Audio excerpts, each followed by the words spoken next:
Bienvenidos a Libertarian Times. Hoy como invitado tenemos al rabino Dr. Fischel Slahen. Muchas gracias, señor, por tomarse el tiempo y darnos esta entrevista. No, por favor, el agradecido soy yo. Muchísimas gracias por haberse contactado. Muchísimas gracias. Bueno, creo que primero la audiencia le gustaría saber más sobre usted. ¿Nos podría contar sobre su historial y también cuáles son sus objetivos y cuáles metas quiere cumplir? Bueno, yo soy rabino, soy doctor en filosofía, tengo varios postdoctorados. Mi, mi rama de la investigación es la bioética y la ética en la función pública, la ética y política sería, la ética aplicada, en sus dos grandes vertientes, ¿no? En la bioética, que es la ética aplicada a lo que es la ciencia de la medicina, entre muchas otras cosas, y la ética aplicada a la política, a la función pública, ¿no es cierto? Me desempeño como profesor e investigador universitario en varias universidades nacionales y extranjeras. Soy miembro titular de la Pontificia Academia para la Vida en el Vaticano, que es la Academia de Ciencias Vaticanas, perdón, de Ciencias Bioéticas en el Vaticano, y soy miembro de otras academias, como por ejemplo el Consejo Académico de Ética en Medicina, que pertenece a la Academia Nacional de Medicina, y del Centro Internacional para Estudios Legales y Religiosos con sede en Estados Unidos, y miembro también del Consejo Argentino para la Libertad Religiosa.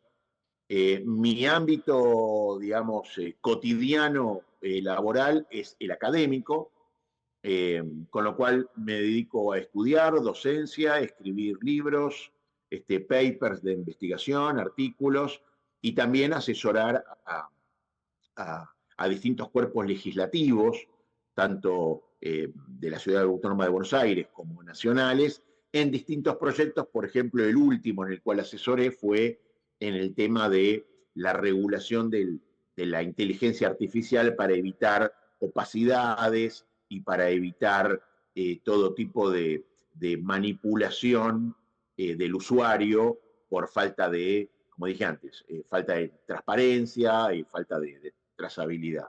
Con lo cual estoy bastante ocupado, por cierto. Es una actividad full life. Bueno, excelente. Mucho historial y mucha academia. Buenísimo. Bueno, me gustaría empezar entonces con la educación, ya que tocaste ese tema que estás muy metido en ese mundo. ¿Me podrías contar cómo ve el clima de la educación ahora en Argentina? A ver, la educación es una materia pendiente en la Argentina, no desde ahora, desde hace mucho tiempo. Desde hace mucho tiempo, eh, donde eh, la educación hoy está muy precarizada. Por supuesto que hay intentos para revalorizarlo y es muy loable, pero desde hace décadas la educación está muy precarizada, eh, y no es accidental, digamos, ¿no? Los gobiernos hasta ahora han decidido como estrategia política mantener a la población argentina en un estado de ignorancia, en un estado de analfabetismo, para poder conducirla de forma más fácil, más cómoda, y con menor costo. Eso implica eh, todas las deficiencias que hoy vemos en la educación cuando analizamos las pruebas PISA, ¿no? Y vemos los estándares educativos tanto a nivel primario y secundario de la Argentina, donde las propias estadísticas hablan de que, y a mí me toca vivirlo como profesor universitario, que la gran mayoría de los que ingresan en la universidad no tienen comprensión de texto. Más allá de una falta de cultura general muy amplia, eh, no tienen comprensión de texto, no pueden resolver ecuaciones matemáticas simples. Simples me refiero a ecuaciones con una sola incógnita o operaciones matemáticas, no pueden resolver razonamientos simples como lo que llama la regla de tres simple, ¿no? Cuestiones de proporcionalidad. Eh, y eso es muy grave, eso es muy grave porque estamos hablando de que estamos en el ámbito universitario, estamos formando profesionales eh, que no tienen la capacitación para ejercer cada uno su profesión, y además estamos formando ciudadanos con, con serio déficit educativo, formativo en general, conductual también, y que copian modelos totalmente viciosos en lugar de copiar modelos virtuosos, ¿no? Con lo cual, el problema educativo se transforma en un problema cultural. Y eso es muy grave para un país, muy grave para su cultura y muy grave para su ciudadanía. Bueno, pero esa es la explicación eh, por la cual hoy la ciudadanía, gran parte de la ciudadanía, sigue eligiendo, perdón, sigue eligiendo por modelos viciosos, modelos que transparentemente hablan de su propia corrupción, sin embargo la gente lo sigue eligiendo, ¿no? Eso es muy lastimoso. ¿Y no cree que hay la posibilidad de que eso se pueda revertir, se pueda arreglar ahora, en los siguientes años? Sí, sí, siempre está la oportunidad de revertirlo, siempre, pero para eso hay que tener voluntad política, que este gobierno la tiene, pero, digamos, la voluntad política se tiene que transformar en políticas de Estado, ¿no es cierto? Que no solamente tienen que llevar a cabo, tienen que ser llevadas a cabo por un gobierno, sino gobiernos que lo suceden. Es decir, tienen que transformarse en una política de Estado, como sí lo hicieron otros países, ¿no es cierto? Que se pusieron de acuerdo en 5, 6, 4 puntos básicos, como educación, seguridad, salud, más allá del gobierno que estuviera al frente en la administración del Estado. Y salieron adelante.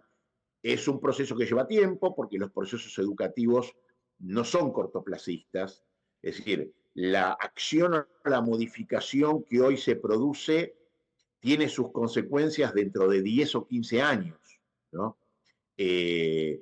Son procesos de mediano o de largo plazo, pero en algún momento hay que comenzarlos. El problema justamente de la Argentina es que no tiene políticas de Estado absolutamente nada. Hay espacios o status quo de poder, hoy el presidente lo llama casta, ¿no es cierto?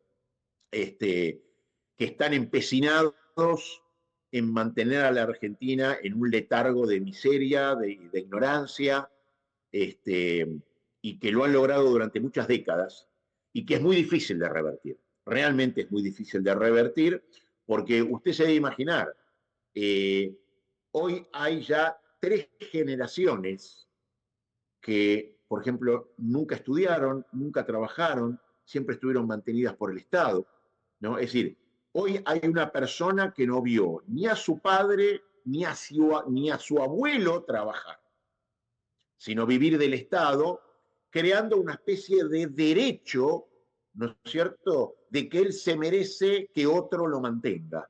Eh, y esos son cambios culturales que llevan mucho tiempo y mucho esfuerzo cambiar, y necesitan políticas continuadas, ¿no? Cosa que es muy difícil en la Argentina. Yo la verdad que ruego por, porque las políticas que este gobierno ha tomado y ha decidido tomar con mucha valentía, con mucho coraje y sin poca resistencia, lo vemos a diario, ¿no?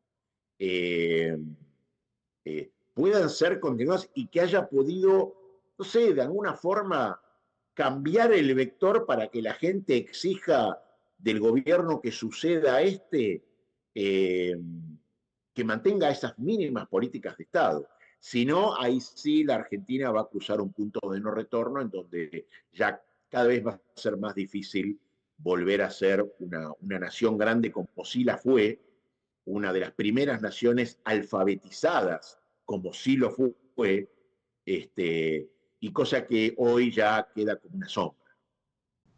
Claro, la educación es uno de los pilares para un país libre y próspero. Es todo, claro. Sí, también tocaste el tema de que estás muy bien informado en la inteligencia artificial. Me gustaría tener tu perspectiva sobre lo que vaya a pasar con la inteligencia artificial, cómo va a afectar los trabajos y también cómo va a afectar a Argentina como país. A ver, yo hace algunas semanas, 2 meses más o menos, me habían invitado en la Cámara de Diputados a exponer junto a otros expertos, técnicos, sobre el tema de la inteligencia artificial. Y yo expuse allí cómo la inteligencia artificial, más allá de uno que lo quiera reconocer o que no lo quiera reconocer, ya está en el mercado. Hasta tal punto está en el mercado que hay estadísticas que dicen que de acá a 6 o 7 años la inteligencia artificial reemplaza, y ya está reemplazando, ¿no? Reemplazará el 30% de los oficios, y dentro de los oficios restantes, de los empleos restantes, la inteligencia artificial puede eh, suplir el 60% de las actividades, ¿no es cierto? Esto involucra un cambio de paradigma directamente. Es decir, a diferencia de las otras revoluciones industriales, donde lo que se cambiaba era el modo de producir, en lugar de una máquina a vapor, terminó siendo una máquina eléctrica, en lugar de una herramienta, el empleado terminó, o el obrero terminó usando otra, pero se producía de la misma forma. Lo que cambió era el instrumento. Hoy lo que cambia es el concepto de producción, ya no la herramienta, ¿no? Y eso hace un cambio radical en el concepto de trabajo, en la identidad social que uno tiene como un trabajador, porque el trabajo no solamente es un medio de manutención, sino también le otorga una identidad social al trabajador, ¿no es cierto? Eso hoy está cambiando. Ahora, yo no creo que la inteligencia artificial le va a sacar trabajo a la gente. Yo creo que la gente que no va a saber trabajar con la inteligencia artificial va a ser la que se queda fuera del mercado laboral, que es algo totalmente distinto, que es algo absolutamente distinto, ¿no? Eh, Hablábamos de la educación. Hoy estamos educando a las personas con paradigmas del siglo XIX, ni siquiera del siglo XX, con paradigmas del siglo XIX, ¿no es cierto? Cuando el mundo se mueve tecnológica y socialmente con paradigmas del siglo XXI, con lo cual hay un abismo entre la educación que hoy nosotros le damos científico, tecnológica a los chicos y a las chicas para que puedan desarrollarse en un futuro respecto de lo que ellos encuentran, digamos, ¿no? Por eso la educación hoy se volvió absolutamente irrelevante, no solamente en los contenidos, sino también en las formas pedagógicas, ¿no es cierto? Eh, muy pocos hoy utilizan la inteligencia artificial o la tecnología para la educación, ¿no?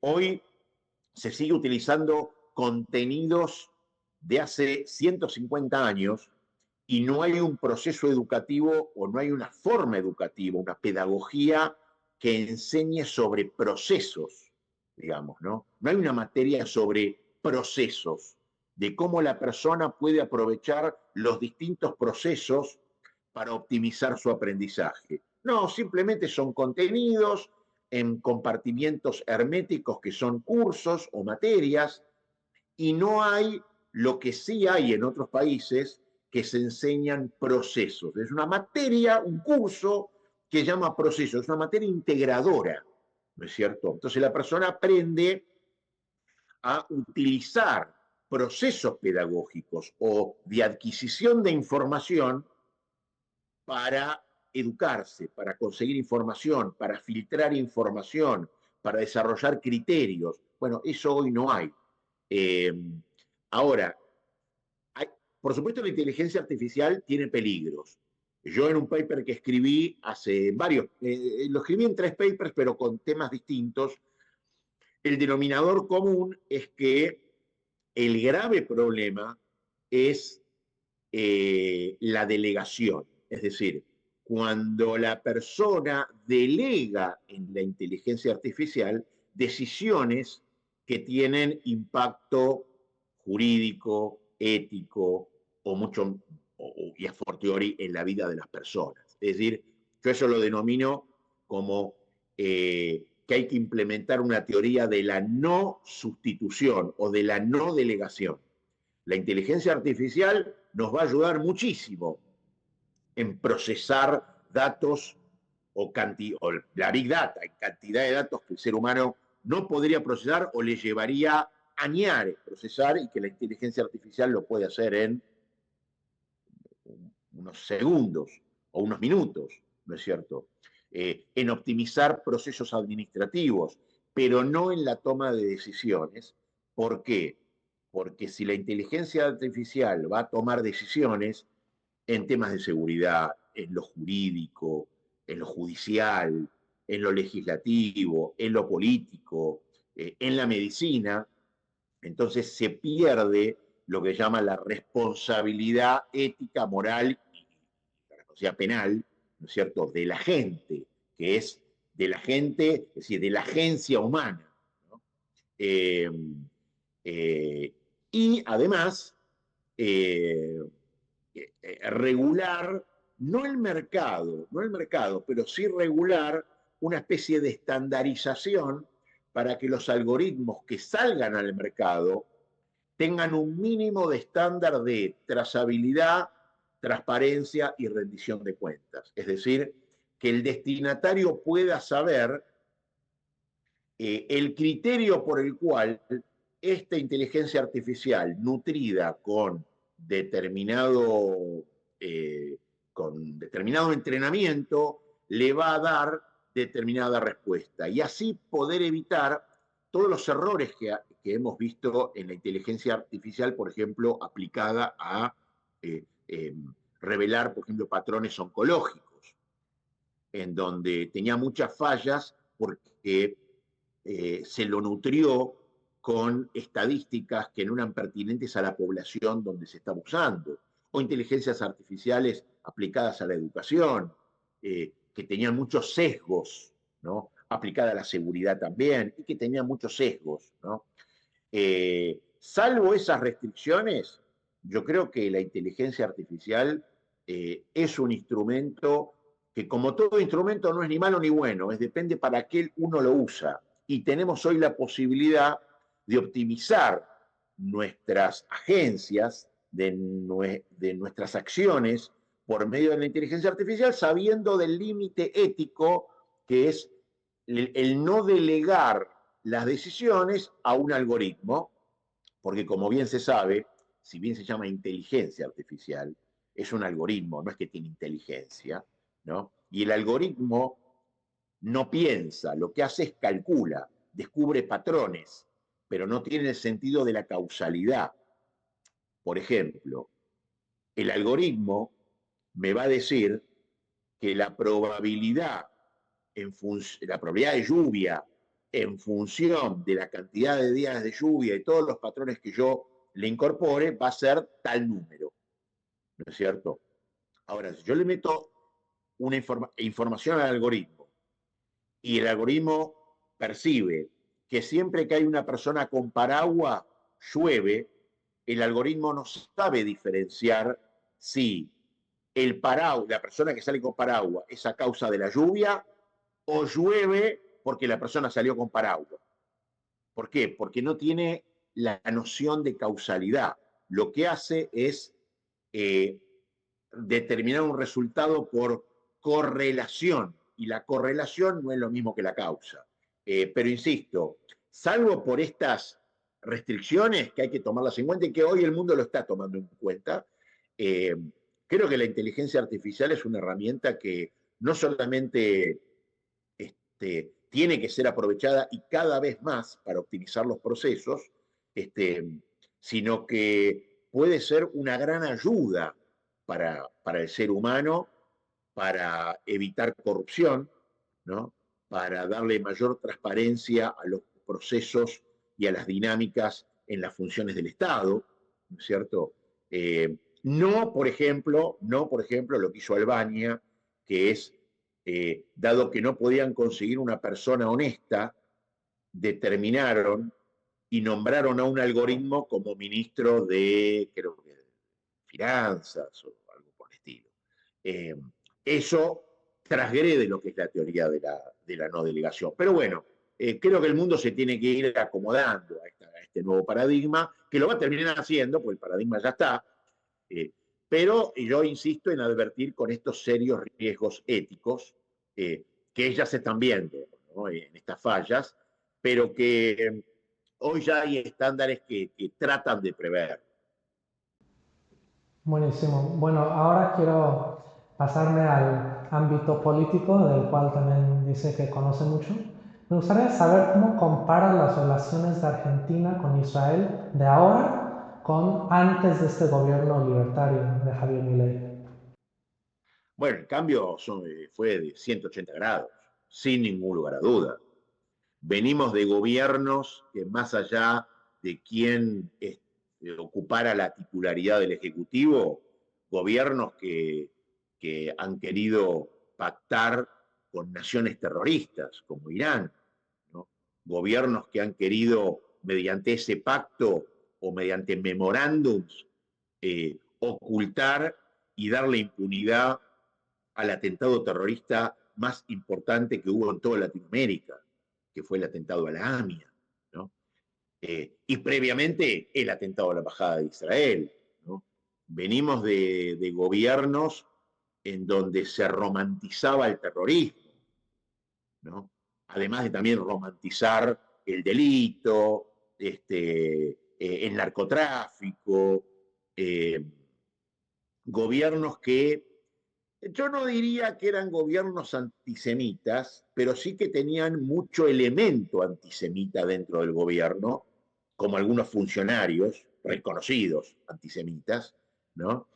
Hoy el giro es 180 grados. Hoy, gracias a Dios, tenemos un presidente y un gobierno, ¿no? Encabezado, por supuesto, por el presidente de la Nación, por Javier Milei, que ha decidido ponerse en el lugar correcto de la historia, ¿no?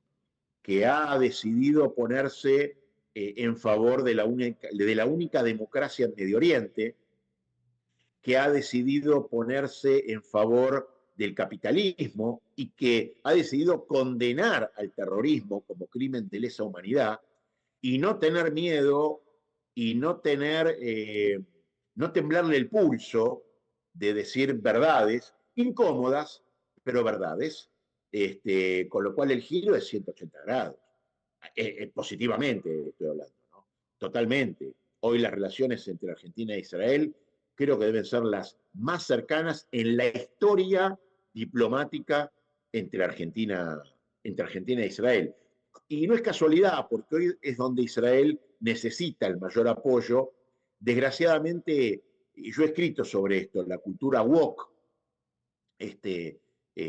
y la izquierda, digamos, ¿no? Ese combo explosivo eh, ha tenido mucha influencia en muchos mandatarios, ¿no es cierto?, que están cometiendo un error muy grave al premiar al terrorismo de Hamas como mensaje a todas las agrupaciones terroristas del mundo, queriendo otorgarles como premio un Estado que en verdad tendría que ser el fruto de no solamente negociaciones, sino también, y de acuerdo al derecho internacional, ¿no?, de demostrar respeto y trato pacífico con otros estados, de tener una organización política y un dominio del territorio, una soberanía sobre el territorio unificado, cosa que tampoco lo tienen, ¿no es cierto?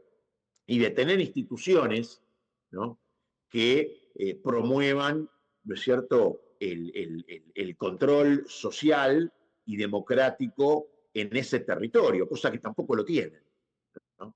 Entonces, creo que el presidente Javier Milei, que yo lo había anunciado antes de asumir la presidencia, creo que no sé si me equivoco, pero debe ser el primer presidente que realmente sin tapujos, sin temblarle el pulso y sin ningún tipo de miedo, constantemente reafirma su posición del lado correcto de la historia, y eso creo que la historia no solamente ya se lo está haciendo saber, sino que creo que va a quedar en la historia eso. Excelente análisis. Bueno, también me gustaría saber cuál es su opinión de una noticia reciente de que el presidente Donald Trump le dijo a Israel que no puede anexar Cisjordania. ¿Cuál sería su opinión de eso? A ver, a ver, eh, no sé por qué Trump lo dijo, no sé si verdaderamente Israel quiere anexar Cisjordania, no sé si lo quiere hacer. Usted sabe que acá hay mucha política, acá hay mucha política, hay mucho manejo, hay mucha cintura política. Eh, Israel tuvo muy mala experiencia cuando anexó Gaza, ¿no? Eh, eh, Ahora, por otro lado, y razón por la cual en el 2005 se produjo lo que llaman la Itnakut, que fue la desconexión unilateral de Israel, que fue la sexta posibilidad de que las autoridades palestinas puedan conformar un Estado palestino, y hacer de su territorio un Estado, por ejemplo, como el de Singapur, con una democracia pujante, liberal, un Estado de Derecho, y en lugar de eso mantuvieron el curso y el camino del terrorismo, sumiendo cada vez más a su propia población en la miseria, en la frustración, en la pobreza, pero ellos llenándose los bolsillos con la ayuda de los miles de millones de dólares que venían de la comunidad internacional. Eh, yo creo que, por un lado, eh, creo que sería un error, creo que sería un error por la experiencia que ya tuvo Israel en ocupar territorios, ¿no es cierto?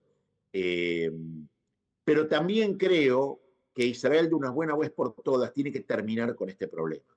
Israel no puede seguir viviendo ante el silencio del mundo y ante la romantización que hace el mundo de facciones terroristas porque no la viven, ¿no es cierto? Pues yo estoy seguro que si el señor Emmanuel Macron o que si otros mandatarios que están promulgando, y de forma estéril, porque eso no cambia en la práctica absolutamente nada, el promulgar unilateralmente un Estado palestino, yo estoy seguro que si vivieran en Israel no lo harían. Lo que pasa es que, bueno, viven muy alejados y políticamente es muy loable en la izquierda ponerse del lado de la criminalidad, en este caso del terrorismo, ¿no? Del terrorismo. Eh, Israel tiene que terminar de una vez por todas con esto, porque el mundo no la está ayudando a Israel. Entonces Israel hoy nuevamente está sola lidiando con una guerra que le fue impuesta, ¿no es cierto? Porque nadie se acuerda del 7 de octubre del 2023. Yo no vi nunca ninguna organización feminista, ni por el derecho a la mujer, ni ninguna de estas organizaciones pedir o manifestarse por las violaciones de las mujeres judías el 7 de octubre del 2023. Nunca las vi manifestarse. Es decir, hay una protesta selectiva, ¿no es cierto? Que por supuesto yo soy el primero que reconoce que por supuesto que en la población palestina hay muchísimas víctimas inocentes, por supuesto que sí, pues yo soy el primero que lo reconoce, como hay en toda guerra.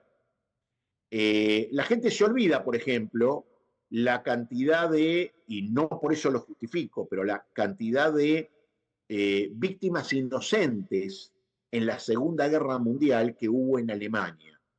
Hubo más de 1 millón de víctimas inocentes en Alemania en la guerra, en la Segunda Guerra Mundial. Bueno, las guerras son tragedias. Muchas gracias, señor. No, por favor, el agradecido soy yo.